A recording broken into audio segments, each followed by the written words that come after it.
जय हिंद दोस्तों, मैं स्वागत करता हूं आपका YouTube चैनल OIT4AI में।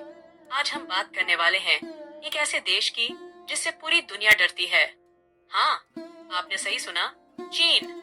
वो देश जो सिर्फ नूडल्स और पांडा के लिए नहीं, बल्कि अपने तेज इनोवेशन और तगड़ी रणनीति के लिए जाना जाता है। अगर आप सोच रहे हैं कि चीन सिर्फ सामान कॉपी करने में माहिर है, तो भाई साहब, आज के वीडियो में आपकी ये सोच बदलने वाली है, क्योंकि आज हम जानेंगे कि चीन ने कैसे दुनिया को हिलाकर रख दिया और क्यों हर देश उसके आगे कांप रहा है। अब जरा सोचिए, कोई देश कितना आगे बढ़ सकता है अगर उसके पास रिसर्च के लिए ढेरों पैसे हों। चीन का रिसर्च बजट है 496.3 बिलियन डॉलर और भारत का सिर्फ 2.4 अरब डॉलर। अरे भाई, इतने में तो एक बॉलीवुड फिल्म की मार्केटिंग भी नहीं होती।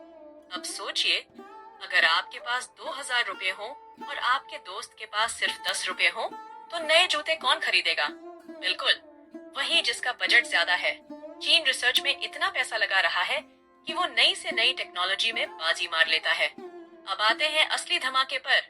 चीन ने पिछले 5 सालों में ऐसी 5 चीजें बना डाली हैं जिससे दुनिया हिल गई। Siya 450 bullet train. भाई, हमारी वंदे भारत ट्रेन 130 किलोमीटर प्रति घंटा की स्पीड पर दौड़ती है और चीन की सीआर 450 किलोमीटर प्रति घंटा की रफ्तार से दौड़ती है। हमारी ट्रेन जहां चाय पीकर आराम से जाती है, चीन की ट्रेन वहां पहुंचकर वापस भी आ जाती है। अगली पीढ़ी के एआई रोबोट्स। हम एआई से आने चलवा रहे हैं। चीन में रोबोट्स डॉक्टर बनकर ऑपरेशन कर रहे हैं।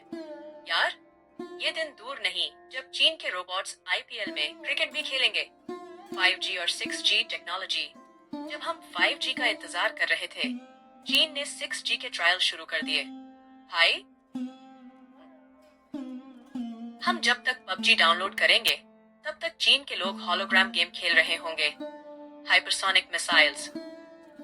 ये मिसाइल्स इतनी तेज हैं कि दुश्मन को पता भी नहीं चलेगा कि हमला हुआ या नहीं। ये टेक्नोलॉजी इतनी खतरनाक है कि अमेरिका तक टेंशन में आ गया है। चंद्रमा पर बेस बनाने की योजना। जब हम मंगल ग्रह पर पानी ढूंढ रहे हैं, चीन चांद पर घर बनाने की प्लानिंग कर रहा है। बस उम्मीद है कि वहां भी मेड इन चाइना लिखा न मिले। भारत को क्या सीखना चाहिए? अब सवाल उठता है कि हम कहाँ पीछे हैं? हमारी सरकार, हमारे बिजनेसमैन, हमारे वैज्ञानिक, क्या हम कम हैं? बिल्कुल नहीं। हमें भी रिसर्च और इनोवेशन पर ज्यादा ध्यान देना होगा। अगर हमें दुनिया में बड़ा खेल खेलना है, तो हमें सिर्फ आईटी और सर्विस सेक्टर से बाहर निकलकर मैन्युफैक्चरिंग और रिसर्च पर भी फोकस करना होगा। लॉजिस्टिक्स और ऊर्जा क्षेत्र में क्रांति क्या?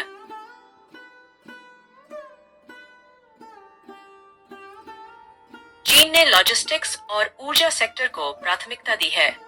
सौर ऊर्जा एक अच्छा विकल्प है, लेकिन यह हमेशा उपलब्ध नहीं होती। इसी कारण चीन ने अपने वैज्ञानिकों को एक नई ऊर्जा तकनीक विकसित करने का मिशन दिया, जिसके परिणाम स्वरूप आर्टिफिशियल सूरज यानी नाभिकीय संलयन फ्यूजन टेक्नोलॉजी का विकास हुआ।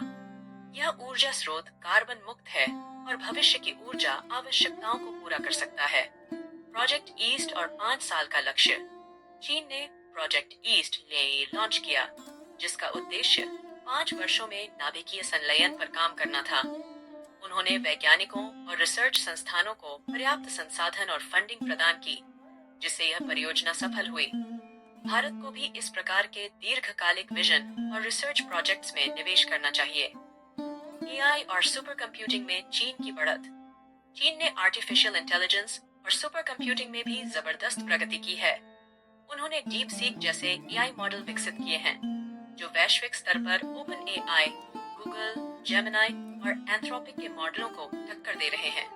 चीन में एआई पर सरकारी और निजी स्तर पर भारी निवेश किया जा रहा है, जिससे वहां टेक्नोलॉजी स्टार्टअप्स को तेजी से बढ़ने का मौका मिलता है। भारत में भी एआई और मशीन लर्निंग सेक्टर में अपार संभावनाएं हैं। स्टार्टअप्स और कंपनियों को अधिक सहयोग और सरकारी सहायता की आवश्यकता है, ताकि हम भी इस दौड़ में चीन और अमेरिका की बराबरी कर सकें। हाइपरसोनिक टेक्नोलॉजी और रक्षा क्षेत्र में मजबूती। चीन ने हाइपरसोनिक उड़ान तकनीक विकसित की है, जिससे आवाज की गति से 5 गुना तेज यानी माच 6.56 स्पीड से उड़ान संभव हो रही है। इस तकनीक का उपयोग सैन्य और नागरिक दोनों उद्देश्यों के लिए किया जा सकता है। चीन ने इसे 5 साल में विकसित कर लिया और परीक्षण भी पूरा कर लिया। अमेरिका भी इस इनोवेशन से चिंतित है क्योंकि यह नई सैन्य रणनीतियों को प्रभावित कर सकता है। भारत को भी हाइपरसोनिक मिसाइल और विमान टेक्नोलॉजी पर तेजी से काम करने की जरूरत है ताकि हमारी राष्ट्रीय सुरक्षा को और अधिक मजबूती मिले। ब्रेन कंप्यूटर इंटरफेस और न्यूरो टेक्नोलॉजी। चीन ने एनआईयू नामक ब्रेन कंप्यूटर इंटरफेस विकसित किया है जो इंसानों के मस्तिष्क से सीधे जुड़े उपकरणों को नियंत्रित करने में सक्षम है। यह टेक्नोलॉजी आर्टिफिशियल लिम्ब पैरालिसिस का इलाज और कंप्यूटर कमांडिंग में बेहद उपयोगी हो सकती है। इलॉन मस्क की न्यूरालिंक कंपनी भी इसी दिशा में काम कर रही है, लेकिन चीन ने पहले ही अपने सिस्टम का परीक्षण पूरा कर लिया है। भारत में भी बायोटेक और न्यूरो टेक्नोलॉजी के क्षेत्र में निवेश की जरूरत है ताकि भविष्य की इनोवेशन में हम पीछे न रहें।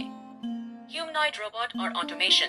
चीन की ज़ीबेंग कंपनी ने 2020 में ह्यूमनॉइड रोबोट बनाने का लक्ष्य रखा और 2023 में उन्होंने अयान नामक रोबोट विकसित किया जिसका उपयोग फैक्ट्रियों, सेना और कठिन परिस्थितियों में किया जा सकता है।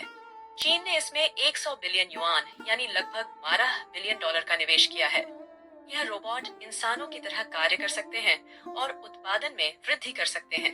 भारत में भी रोबोटिक्स और ऑटोमेशन की जरूरत बढ़ रही है। अगर सरकार और निजी कंपनियां मिलकर इस सेक्टर को प्राथमिकता दें, तो हम ग्लोबल रोबोटिक्स इंडस्ट्री में अपनी जगह बना सकते हैं। भारत को क्या करना चाहिए? भारत के पास दुनिया की सबसे युवा जनसंख्या है, लेकिन इस क्षमता का सही उपयोग नहीं हो रहा। सब के सब वोट बैंक बना हुआ मंदिर मस्जिद करने में बिजी है, हिंदू मुसलमान करने में व्यस्त है। क्या हमारे बच्चों को व्यवहारिक स्किल्स सिखाने की जरूरत है ताकि वे टेक्नोलॉजी और इनोवेशन में आगे बढ़ सकें। सरकार को स्टार्टअप्स, रिसर्च और साइंटिफिक डेवलपमेंट पर अधिक निवेश करना चाहिए। हमें लॉन्ग टर्म विजन और मजबूत नीति निर्माण की जरूरत है ताकि भारतीय वैज्ञानिक और उद्यमी विश्व स्तर पर प्रतिस्पर्धा कर सकें। चीन ने अपने इनोवेशन रिसर्च और टेक्नोलॉजी में जो निवेश किया है उसका परिणाम अब दुनिया के सामने है।